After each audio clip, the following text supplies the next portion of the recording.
এখন জাননীয়ে তোলপাৰ লগাইছে দক্ষিণ কামৰূপত আৰু দক্ষিণ কামৰূপৰ যি ৰামপুৰত থকা যি দৰাবিল আৰ্দ্ৰভূমিত যি বহিৰাগত বনিয়ক দিয়াৰ চেষ্টা কৰিছে সেই জাননীখনে তোলপাৰ লগাইছে আৰু ইতিমধ্যে গুৱাহাটী প্ৰেছ ক্লাবত তেওঁলোকে সংবাদমেল সম্বোধন কৰিছে আৰু তেওঁলোকৰ পৰা বিতংভাৱে জানিবলৈ চেষ্টা কৰিম ৰামপুৰ ৰাইজৰ জনসাধাৰণ ব্যক্তিসকলক লগ পাইছোঁ তেওঁৰ সৈতে জানিব বিচাৰিম কিদৰে এই জাননীখনত কি লিখা আছে।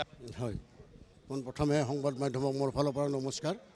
জাননীখনত আমাক ৰাইজক জনাইছে যে লজিষ্টিক পাৰ্ক সম্পৰ্কত লজিষ্টিক পাৰ্ক ষ্টাব্লিছ কৰাৰ বিষয় সন্দৰ্ভত তেখেতসকলে আমাৰ ৰাজহুৱা আপত্তিবিলাক তাত বিচাৰিছে। ৰাইজৰ কিবা ক'বলগীয়া থাকিলে উপায়ুক্ত মহোদয়ৰ ওচৰত দাখিল কৰিব দিছে আৰু আমি সেই মৰ্মে আমাৰ অঞ্চলবাসী ৰাইজবিলাকে বেলেগ পৃথককৈ আমি এই লজিষ্টিক পাৰ্কৰ বিৰোধিতা কৰিছোঁ আৰু বিৰোধিতা কৰাৰ ক্ষেত্ৰত স্থলবিলাক আমি প্ৰকাশ কৰিছোঁ। তাত এনেকুৱা ধৰণৰ যে আমি প্ৰকৃতিৰ যি আমাৰ পুৰণিকলীয়া যি আমাৰ প্ৰকৃতি আছে ইয়াৰ এডাল এনাজৰীৰ নিচিনা আছে। আমাৰ দক্ষিণ প্ৰান্তত পশ্চিম প্ৰান্তত কলহী নদী আছে, দক্ষিণ প্ৰান্তত চান্দুভি বিল আছে, চান্দুভিৰ পাৰত পাহাৰ আছে। এই পাহাৰৰ পৰা নিজৰাৰ পৰা পানী বৈ আহি চান্দুভিৰ বিলত পৰে, চান্দুভি বিলৰ পৰা আহি কলহী নদীত পৰে, কলহী নদীৰ পৰা আহি ধৰা বিলত সোমায়। ইয়াত তাত্ত্বিক কথা আছে, ইয়াত বালিৰ কথা আছে, ইয়াত ডলফিনৰ কথা আছে, ইয়াত পৰিভ্ৰমী চৰাইৰ কথা আছে। ইয়াতে আমাৰ প্ৰতিটো দিশতে প্ৰতিটো বিষয়তে আমাৰ এটা চেইন পদ্ধতিত আছে। ইয়াত আমাৰ মাছমৰীয়া মানুহৰ কথা আছে, ইয়াত কৈৱৰ্ত লেনৰ কথা আছে, ইয়াত গছৰণীয়া আৰু দৰাবিলৰ পশ্চিম প্ৰান্তত দৰাবিল আছে, পূব প্ৰান্তত আছে গছৰণীয়া পথাৰ, তাৰ মাজৰ এডাল ধাম আছে। এই ধামৰ বিপৰীত পক্ষত এখেতসকলে যি 150 বিঘা মাটি লজিষ্টিক পাৰ্কৰ কাৰণে তেখেতসকলে আবণ্টন দিব বিচাৰিছে বা ষ্টাব্লিছ কৰিব বিচাৰিছে। সেই 150 বিঘা মাটিত আমাৰ কৈৱৰ্ত সম্প্ৰদায়ৰ 7খন গাঁৱৰ মোটামুটি 2000 মাছমৰীয়া মানুহৰ মাছ মাৰি আহি ভাত খোৱা, জাল মেলি দিয়া, তাত মাছ শুকোৱা ইত্যাদি ধৰণৰ কামবিলাকৰ সেই 150 বিঘা মাটিৰ ওপৰতে আমাৰ কৈৱৰ্ত সম্প্ৰদায়ৰ মানুহখিনিয়ে পেট প্ৰবৰ্তন কৰি আছে। তাত আৰু কথা আছে কি বাৰিষা কালত দৰাবিলৰ যি পানী উপঙি উঠে, এই উপঙি উঠাত গছৰণীয়া পথাৰত যেতিয়া পানী 4 ফুট 5 ফুট 6 ফুট যেতিয়া হ'ব, তেতিয়া বিলৰ থকা গোটেই চৰাই মাছ কাছ গোটেই জলত বসবাস কৰা প্ৰতিটো বিধৰ প্ৰাণীয়ে আহি তাত বিচৰণ কৰে। বিচৰণ কৰিলে মাছৰ গ্ৰথটো বাঢ়ে আৰু এই মাছটো গৈ পেলাই আমাৰ কলহী নদী আৰু বিলৰ যি সংযোগস্থলী আছে তাত ডলফিনৰ খাদ্যৰ যোগান ধৰি আছে দৰাবিলে। গতিকে আমি সংবাদ মাধ্যমৰ জৰিয়তে আমি চৰকাৰক আমি অনুৰোধ কৰিব বিচাৰিম যে আমাক কোম্পানী নালাগে, তেখেতসকলে যদি পাৰে আমাৰ বিলৰ খনন কাৰ্য কৰাই দিয়ক, বিল খান্দি পেলাই আমাৰ 7খন গাঁৱৰ মাছমৰীয়া মানুহৰ পেটত ভাত দিয়াৰ ব্যৱস্থা কৰক। তেখেতসকলে তেতিয়াই অনুভৱ কৰিব পাৰিব যে কোম্পানীৰ পৰা যিমান কৰ পাব তাতকৈ দুগুণ কৰ আমাৰ বিলৰ মাছমৰীয়াসকলৰ পৰা তেখেতসকলে পাব। আৰু এইটো AFDC আমাৰ বিলখন আবণ্টন হয় AFDC আছাম ফিচাৰী ডেভেলপমেণ্ট কৰ্পৰেশ্যনৰ পৰা। তেখেতসকলৰ আণ্ডাৰত আমাৰ বিলখন আছে। এতিয়া বিলখন বাম হৈ গৈছে, যাৰ ফলত মাছৰ উৎপাদিত কম হৈছে। গতিকে তেখেতসকলক আহ্বান জনাম, তেখেতসকলে কোম্পানী শব্দটো কাটি তেখেতসকলে আমাক বিলৰ খনন কাৰ্য কৰি দিয়ক, বিলটোক পৰ্যটনস্থলীলৈ নিয়ক, ফৰেন বাহিৰৰ দেশৰ পৰা আমাক পৰ্যটক অহাৰ ব্যৱস্থা কৰি দিয়ক। শিক্ষিত যুৱক যুৱতীৰ পেটত ব্যৱসায়িক ভিত্তিত তেখেতসকলৰ পেট প্ৰৱৰ্তন কৰিব পাৰিব আৰু লগতে স্বাৱলম্বী হ'ব পাৰিব। লজিষ্টিক পাৰ্ক আহিব তেতিয়া কি অসুবিধাৰ সন্মুখীন হ'ব সাধাৰণ ৰাইজে? লজিষ্টিক পাৰ্ক যেতিয়া আহিব আমাৰ পোনপ্ৰথমে আমাৰ গৰু মাছৰ পলিউশ্যন হ'ব। তাৰ বিষাক্ত পানী কোম্পানীৰ পানী আমাৰ বিলত পৰিব, বিলত পৰিলে আমাৰ বিলৰ মাছ কাছ থাকিব নোৱাৰিব, গৰুৰ বিচৰণ বন্ধ হৈ যাব। গতিকে কোম্পানী বুলিলে আপোনালোকৰ মাধ্যমৰ সন্মানীয় ব্যক্তিসকলেও আপোনালোকে গম পায় যে আমাৰ তাত ওচৰতে বিটিনা কোম্পানী আছে, একমি আছে, ITC আছে। এতিয়া বিটিনা কোম্পানীৰ প্ৰথম দিনটোত বিস্কুটৰ সোৱাদটো বেছিয়ে ভাল লগা, কিন্তু দিনক দিনে যেতিয়া এবছৰৰ কাৰণে বিটিনা বিস্কুটৰ চেণ্টটো আমাৰ কাৰণে সেইটো বেলেগত ৰূপান্তৰিত হয়। গতিকে আমি আমাৰ অপকাৰিতাৰ বিষয়ে আপোনালোকক আমি জনাইছোঁ। পূৰ্বে বিধায়ক মহোদয়ে কৈছে ৰাইজে সহযোগ আছে, পূৰ্ণ সহযোগ আছে, তেওঁ কি ক'ব বিচাৰে?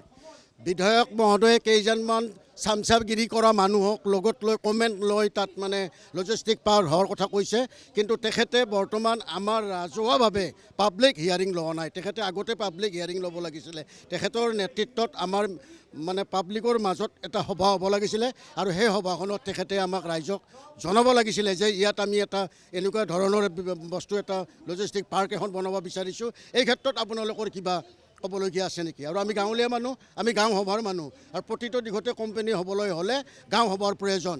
কিন্তু যিমানবিলাক কোম্পানী ইষ্টাব্লিছ হৈছে, কোনো দিন কোনো কোম্পানীয়ে ক'ব নোৱাৰে যে এইটো ৰামপুৰৰ গাঁও পঞ্চায়তত গাঁও সভাৰ প্ৰস্তাৱ লৈ গৃহীত হৈ আমি কোম্পানী ইয়াত ইষ্টাব্লিছ কৰিছোঁ, তেখেতসকলে ক'ব নোৱাৰে।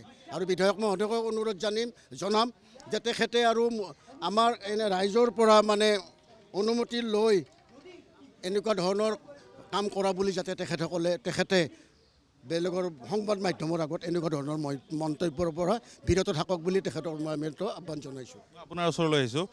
লজিষ্টিক পাৰ্ক হ'ব বুলি জাননী এখন দিছে, কি ক'ব খোজে আৰু কি কি অসুবিধাৰ সন্মুখীন হ'ব তাৰ ৰাইজ? লজিষ্টিক পাৰ্ক সম্পৰ্কীয় কথাখিনি আমি আমাৰ গৌচৰণীয়া পথাৰৰ পূব প্ৰান্তত আমি পৰম্পৰাগতভাৱে আজি শতবৰ্ষ আগৰে পৰা মহখলি সুঁৱৰি উৎসৱ বুলি এটা আমি উৎসৱ পালন কৰি আহিছোঁ। সিদিনাখন আমাৰ এই দাঁতিকাষৰীয়া ৰাইজ এখনৰ নামঘৰত আমি এখন মিটিঙত থাকোঁতে আমাৰ তাৰে স্থানীয় চৰকাৰী গাঁওবুঢ়া এগৰাকীয়ে ক'লে যে জিলা উপায়ুক্ত কাৰ্যালয়ৰ পৰা এখন নটিফিকেশ্যন আহিছে দাদা বা ৰাইজ, আপোনালোকে এই নটিফিকেশ্যনখন চালে আপোনালোকৰ যদি কিবা অজৰ আপত্তি আছে, তাতে আমাৰ মহখলি সুঁৱৰি উৎসৱ য'ত আপোনালোকে কৰে সেই মানে গৌ ৰিজাৰ্ভখনৰ 150 বিঘা মাটি 610 নম্বৰ দাগৰ বিপৰীতে আৰু 246 নম্বৰ দাগৰ বিপৰীতে মুঠ 150 বিঘা মাটিত তেওঁলোকে কলিকতাৰ এটি ব্যক্তিগত অনুষ্ঠানক, ব্যক্তিগত প্ৰাইভেট এটা লিমিটেডক দিয়াৰ কাৰণে তেওঁলোকে প্ৰস্তুতি কৰিছে ADC মানে জৰিয়তে। এই কথাখিনি শুনাৰ লগে লগে আমি ৰাইজে দুখ প্ৰকাশ কৰিছোঁ আৰু ইয়াৰে সম্পূৰ্ণ বিৰোধিতা কৰিছোঁ। কিয় যে আমি সেই গৌ ৰিজাৰ্ভখন আমাৰ বিলডৰা আৰ্দ্ৰভূমিৰ লগত সংলগ্ন এটা এৰিয়া, য'ত 1000তকৈ বেছি বিঘা মাটি তাত আছে, আৰু সেই ঠাইখিনিত আমি মৎস্যজীৱী মানুহখিনিয়ে জীৱন নিৰ্বাহ কৰি আছোঁ। সেয়াৰ আমাৰ সেই অঞ্চলৰ আশে পাশে 10খন গাঁও আছে, সেই 10খন গাঁৱৰ 2000টা পৰিয়ালে অকল মানে মাছ মাৰি জীৱন নিৰ্বাহ কৰি আছে। তাৰোপৰি আমাৰ যিখিনি আমাৰ শ্ৰমিক, আমাৰ সজাগ খেতিয়ক, সেই খেতিয়কখিনিৰ মানুহখিনি পশুধনখিনি সেই ৰিজাৰ্ভখনত এৰি দিয়ে, আৰু ৰিজাৰ্ভখনত প্ৰাকৃতিকভাৱে উৎপন্ন হোৱা গছ গছনি খাই তেওঁলোকে জীয়াই আছে। আৰু সেই কৃষকখিনি আৰু মৎস্যজীৱী মানুহখিনিক এই যদি মানে কোম্পানীটো হয়, তেতিয়াহ'লে আমাক উপাৰ্জনৰ পথ বন্ধ হ'ব নেকি? উপাৰ্জন সম্পূৰ্ণ বন্ধ হ'ব। আমি উশাহ নিশাহ ক'ত ল'ম? যিখিনি ওচৰে পাছৰে আমি গাঁও আছোঁ, ৰাইজ আছোঁ, খুব জনবসতি ঘন এক ঠেক পৰিসীমাৰ ভিতৰত আমি মানে বসবাস কৰি জীৱন নিৰ্বাহ কৰি আছোঁ। 1 বিঘা মাটিত 10-12টা পৰিয়ালে আমি বসতি কৰি আছোঁ। আমি খাটি খোৱা মানুহ, আমি মৎস্যজীৱী মানুহ, আমি কৃষক। এই ঠাইখিনি যদি সেই বহিৰাগত কলিকতাৰ সেই অনুষ্ঠানটোক, সেই প্ৰাইভেট লিমিটেডক যদি গতাই দিয়ে, তেতিয়াহ'লে আমি ৰাইজৰ ওপৰত এটা ডাঙৰ অত্যাচাৰ কৰা হ'ব, আৰু সাতামবৰ্ষীয়া আমাৰ এটা সম্পদ বিনষ্ট হ'ব।